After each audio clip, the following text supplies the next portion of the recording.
Ferrari'ni ko'rinishini beradigan cho'tka mashina topib qo'ydim. Ishoning, bundan 1 yil oldin adashmasam 50 ming ham sotilgan. Eng arzonida ham 33.900 sotilgan. Xuddi shu mashina, xuddi shu rangidan. Neta GT ko'rinishini qarang. Ishoning, bitta like bosib qo'ying. Ferrari'ni ko'rinishini beradi, emotsiyasini ham beradi. Ishoning, zo'r mashina, elektromobil, 560 km zapas xodligi. Hozir ham qish kunida ham 300-350 bemalol pechkani yoqsangiz ham yurib beradi deyaptilar. Mashinaning chiroyliligini qarang. To'g'risi bor, havas qildim. Bitta like bosib qo'ying. Havas qilib, kommentariy qoldirib qo'ying. Men aynan shu mashinani olganimda qizilidan olgan bo'lardim. Siz bo'lsa kommentariyda qoldirib qo'ying.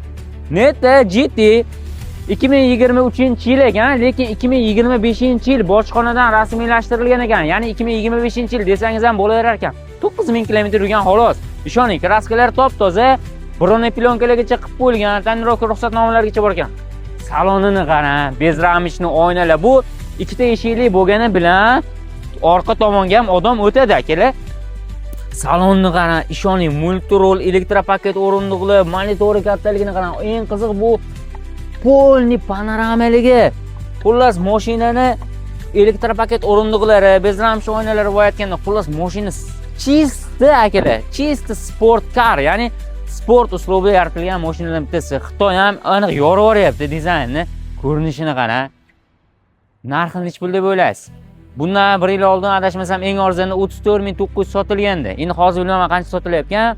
Biz buni narxini egalari bilan kelishib 22.200 ga ko'ndirib qo'ydik. Bosing.